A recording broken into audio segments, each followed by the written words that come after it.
On compte plus nos heures, nous. On travaille plus. On vient tous les week-ends, c'est ça. Si on n'est pas à Sarcelles, on est à Beaumont. Si on n'est pas à Beaumont, on est à Rennes. Si on n'est pas à Rennes, on est à Blois. C'est ça nos vies. Mais ça en vaut la peine. Parce que si nous, on a droit à la parole, c'est parce que nos ancêtres se sont battus pour que nous puissions avoir droit à la parole. Vous vous rendez compte, à l'époque, un noir n'avait pas droit à la parole. Il avait droit qu'aller sur un champ de coton et il est fouetté pour qu'il puisse travailler pour que la France puisse devenir ce qu'elle est aujourd'hui. Bah, c'est fini cette époque. On a décidé de s'organiser. Et ils n'aiment pas ça.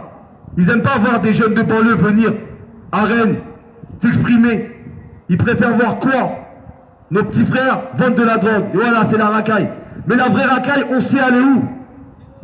La vraie racaille, on sait aller où?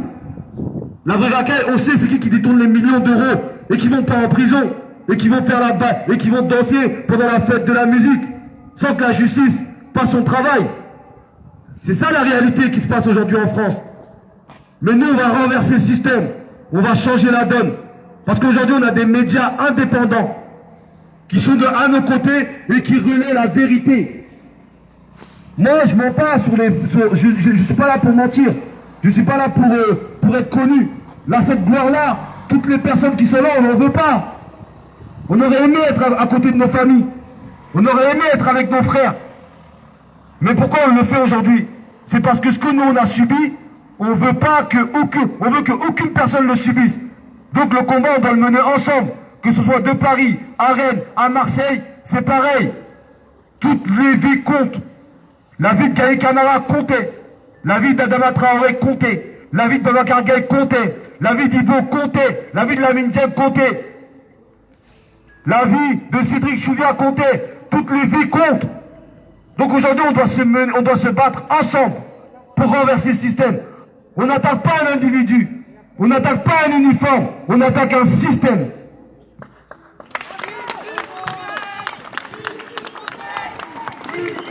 Et n'oubliez pas, le 15 décembre, on a besoin de vous.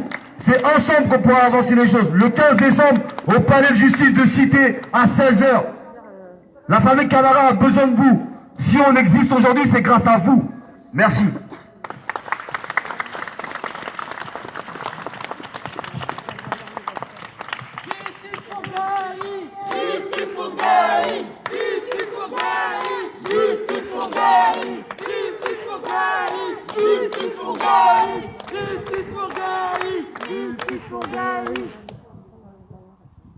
Bonjour à vous tous.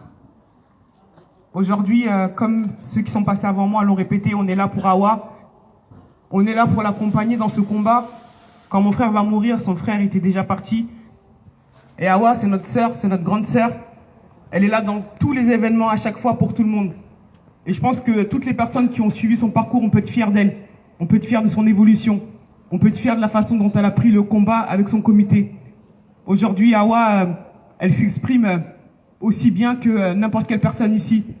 Et il faut savoir que quand elle commence ce combat-là, bah, c'est pas aussi facile. Donc je pense qu'on peut être très fier d'elle. La façon dont elle a mené ce combat, la façon dont elle n'a pas lâché, où elle l'a emmené jusqu'ici. Et aujourd'hui, on est encore là. Si moi je suis là, c'est qu'on a tué mon petit frère. C'est qu'on a tué Adama Traoré ce 19 juillet, le jour de son anniversaire, le jour de ses 24 ans. Mon frère, il voulait juste faire un tour de vélo. Mon frère n'avait pas sa pièce d'identité ce jour-là. Mon frère n'avait pas son bouclier. Mon frère n'avait pas son gilet pare-balles. Mon frère va mourir. Mon frère va porter le poids de 150 kilos. Mon frère va subir ce plaquage ventral. Adama Traoré, mon petit frère, va leur dire « Je n'arrive plus à respirer. Je n'arrive plus à respirer. » Ils vont laisser mourir mon frère dans cette cour de gendarmerie comme un chien sans lui apporter aucun soin. Les pompiers vont nous dire qu'ils vont devoir insister à plusieurs reprises pour qu'on lui retire les menottes. Et ça fait 4 ans qu'on se bat avec toutes les familles que vous voyez. Celles qui étaient là quand nous sommes arrivés et qui nous ont soutenus tout de suite et qui sont encore là. Et malheureusement, toutes les familles qui se sont rajoutées à nous. Ça fait 4 ans qu'on est dans une guerre d'expertise avec le système français.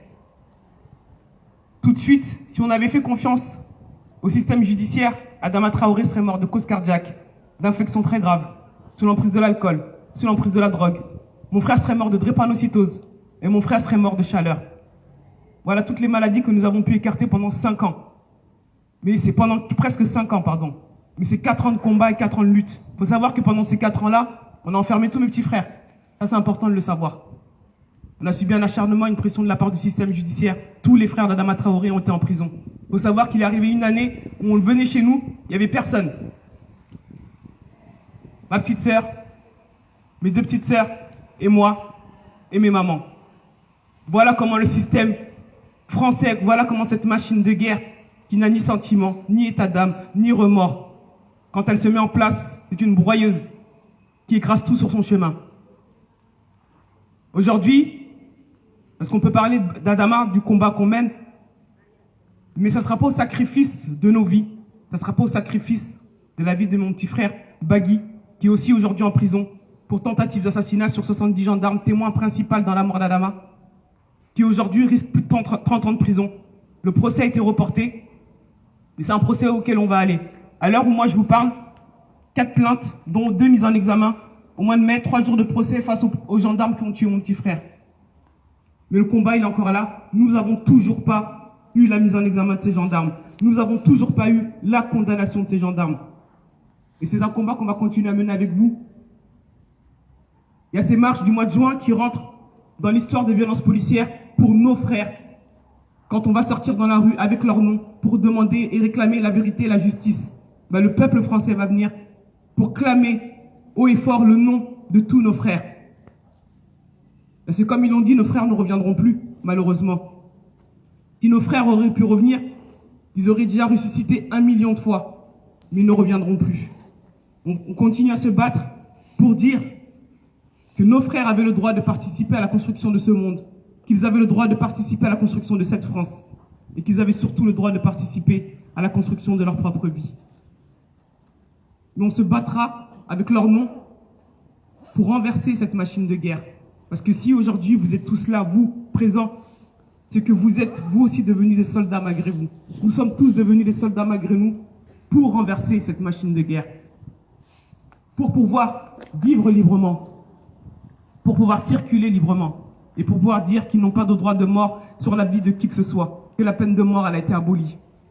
Et c'est important de savoir qu'une partie de la population française, issue de l'immigration, subit de la violence policière, et personne ne doit rester spectateur de tout ça. Nos frères ne méritaient pas de mourir ce jour-là. Babacar Gaye ne méritait pas de mourir ce jour-là. Quand il quitte le Sénégal pour venir en France, ben c'est pour rejoindre sa sœur, et c'est pour aspirer à une autre vie, c'est pour aspirer à une vie meilleure. Mais ce qu'il y avait au bout, c'était la mort. Et ça, c'est pas normal. Il y a le sujet des caméras, de filmer ou pas filmer, qui fait débat en France depuis plusieurs semaines. Il ne faut pas s'écarter du débat principal. Bien évidemment, il faut continuer à filmer. Mais il faut exiger que les violences policières cessent. Il ne devrait pas avoir de débat si on doit filmer ou pas filmer dans un pays démocratique qui se dit liberté, égalité, fraternité.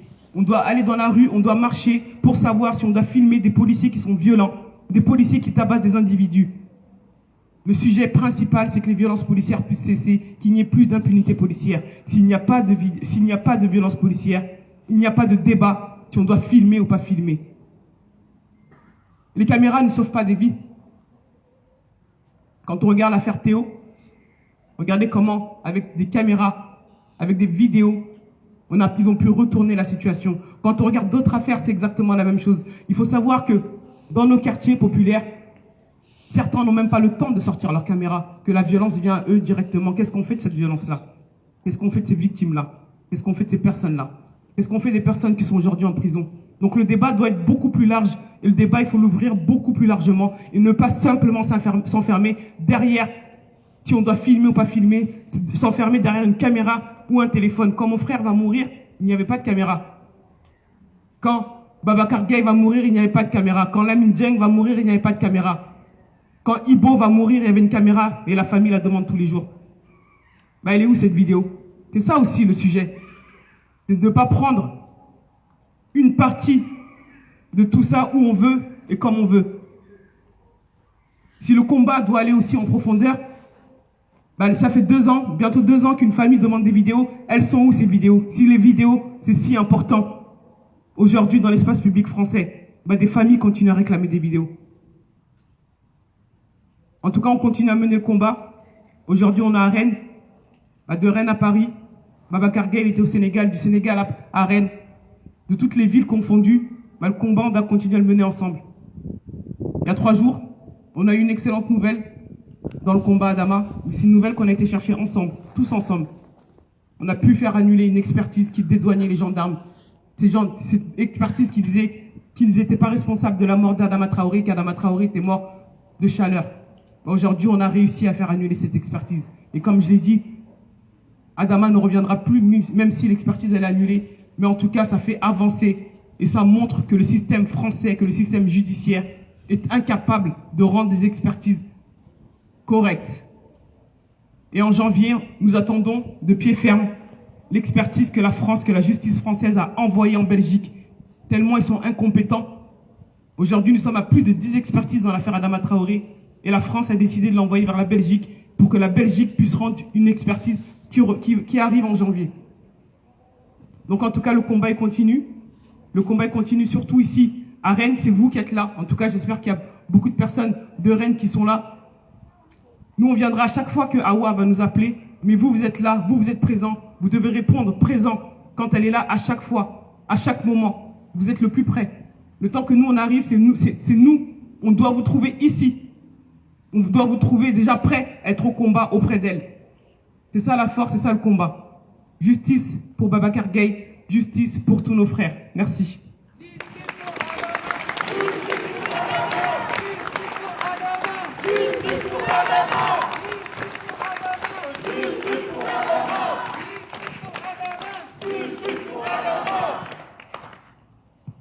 Alors, merci Awa de nous avoir invités et de participer aussi de toutes les façons à notre combat. Nous, on se bat pour une justice pour Alan. Pour ceux qui ne connaissent pas l'histoire d'Alan, je reviens sur les faits. Donc le 9 février 2019, Alan et son papa, en sortant d'un tournoi de billard, se rendent dans un camping rejoindre des amis. Il pleut, il fait sombre ce jour-là, donc une petite route de campagne avec la chaussée détrempée, mouillée, donc glissante. La voiture, en faisant demi-tour dans cette petite route de campagne, donc isolée, hein, bien sûr, à Dinard, la voiture glisse dans le fossé. Je dis bien glisse parce qu'il n'y a pas d'accident, c'est un incident, juste un petit peu de tôle froissée. Rien de bien grave, en tout cas, en aucun cas responsable de quoi que ce soit de ce qui se passe ensuite. Peu de temps après, la police arrive, 3 policiers, on ne sait pas d'où elle sort, qui les a appelés, enfin voilà. Ces policiers arrivent arrogants, agressifs, ils s'en prennent d'abord à Alan. Alors Alan, qui adorait sa voiture, était un petit peu, comment on va dire, un petit peu énervé d'avoir abîmé sa voiture, mais donc... rien de bien dramatique. Le ton monte, les policiers agressifs s'en prennent d'abord à Alan. Il y a des coups qui sont portés, Alan est plaqué au sol, son papa se couche à côté de lui pour le protéger, il prendra des coups dans la tête, il est à côté de moi, son papa. Il prendra des coups dans la tête, Alan est interpellé, il criera 3 fois ce soir-là, et c'est des hurlements de douleur, c'est pas des hurlements de joie, c'est des hurlements de douleur. Il est ensuite menotté et emmené au commissariat de police de Saint-Malo, anormalement calme, sans dire au revoir à son papa qui était à côté. C'est inimaginable quand on connaît Alan, parce que jamais il ne serait parti, d'où que ce soit, sans dire à tout à l'heure, papa, je t'aime, bonsoir. Non, là il monte dans la voiture de police, sans rien dire, hagard, et en fait on l'emmènera au commissariat de police dans une cellule de dégrisement, où il mourra en agonisant tout seul, sans surveillance, avec une fracture du sternum. Et pendant ce temps-là, les policiers font quoi? Ils tapent une plainte à côté pour outrage, pour arrondir leur fin de mois, sans doute de 300 €. Mais en attendant, personne ne portera secours à Alan qui mourra dans cette cellule. Qui mérite de mourir de cette façon-là, tout seul, sans raison? On n'inflige même pas ce genre de traitement aux criminels. Donc Alan a agonisé au sol, preuve à l'appui, tout seul, sans surveillance, comme un chien. Et encore un chien, on le ferait. On ne laisserait pas comme ça. À ce jour, ces policiers ne sont toujours pas mis en examen. Ils vont passer les fêtes de Noël sans doute en famille, tranquillement, pendant que nous, eh bien, on pleure. Ils ont brisé un papa qui est là et qui avait malheureusement déjà perdu sa femme 3 ans auparavant. Alan était fils unique, c'est tout ce qui lui restait, c'était toute sa vie. Ils ont brisé une famille, parce que nous, Alan, c'était plus qu'un neveu pour moi. C'était mon 4e enfant, comme je dis souvent. C'était quelqu'un qui était très proche de sa famille, qui amenait la joie partout. Enfin, quelqu'un d'exceptionnel, formidable. De toute façon, tous ceux qui le connaissent le savent très bien. Et quand on voit, alors nous, il y a de la colère en nous, évidemment. Moi, je retiens la colère depuis très longtemps. Et quand on voit ces policiers de Saint-Malo, qui il y a encore quelques mois jettent leurs menottes par terre parce que messieurs se plaignent de leurs conditions de travail, parce qu'on veut leur enlever le droit d'utiliser leur méthode assassine, c'est-à-dire les étranglements, les plaquages, les coups dans le sternum, et bien ils jettent leurs menottes par terre, comme des enfants gâtés à qui on refuse un jouet. De qui se moque-t-on ? Il y a quelques mois également, nous sommes allés à un rassemblement à Saint-Malo même, en mémoire d'Alan. La petite amie d'Alan, Amy, était en train de relater les faits qui se sont passés dans ce commissariat. Un policier était présent. Il s'est permis de rire ouvertement devant tout le monde, alors qu'on parlait de la mort d'un jeune innocent dans son commissariat. C'est pas un manque de respect, ça.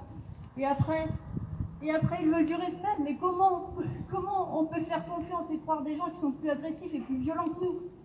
C'est pas possible. C'est pas possible. On dit qu'il y en a des bons. Oui, sûrement. Mais ils étaient où le 9 février ? Ils étaient où ces bons ? Ils n'étaient pas pendant l'interpellation, puisque même si un a dit aux témoins qui étaient présents « Merci d'avoir calmé mes collègues », il n'est pas intervenu pour stopper les faits. Ils n'étaient pas non plus au commissariat, les bons, puisque personne n'a stoppé cet engrenage mortel. Et Alan a quand même agonisé tout seul et il est décédé. Donc il n'y en avait pas de bons ce jour-là, dans tout le commissariat. Et il n'y en avait pas qu'un en cause, il y en a beaucoup. Donc ils étaient où ? Moi je veux bien qu'il y en ait des bons, mais il faut nous dire où ils sont, j'en ai jamais vu. Vous les croisez, ils ne savent même pas vous dire bonjour, ils ne savent même pas communiquer, ils vous sautent dessus tout de suite. Donc combien faudra-t-il de morts pour ce gouvernement et la justice pour que les policiers, qui ne sont plus des gardiens de la paix, je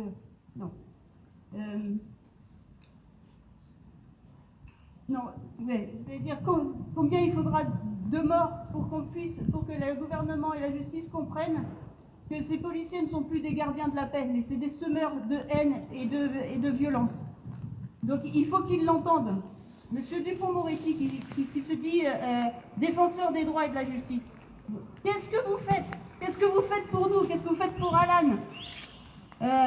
Pourtant, on a des émissions tous les jours pour leur redorer le blason à la télé. Tous les jours, un policier se fait tabasser, comme on a vu dernièrement. Eh bien, ça fait la une, on le voit partout. Pourtant, lui, il avait un bouclier, il pouvait être protégé. Combien de gens ont été éborgnés, mutilés, tués, sans aucune armure, sans rien que leurs mains ? Cela, on n'en parle pas à la une des journaux dès le lendemain. Et les policiers continuent leur routine en étant impunis. C'est pas normal. On veut ramener la paix dans ce pays. Eh bien, il faut commencer par rendre justice à toutes les victimes. Une vraie justice, pas du sursis. La même punition pour tous les citoyens, les policiers comme les citoyens normaux. Alan ne devait pas mourir ce jour-là. Comme Babacar n'avait pas à prendre 5 balles dans le dos non plus. Donc, il faudrait enlever... On ne dit pas qu'il faut supprimer toutes les forces de l'ordre, mais il faut faire du tri, enlever tous ces gens qui sont corrompus, qui sont violents. Ils sont connus. Il y a qu'à regarder le nombre de plaintes qu'ils portent par mois. C'est facile, hein. Ils sont connus ces gens-là. Ces policiers violents, ils sont connus. Hein. Ils sont connus des services. Mais tout le monde ferme les yeux. Donc il y a de la colère en nous. C'est vrai que on dit plein de choses, mais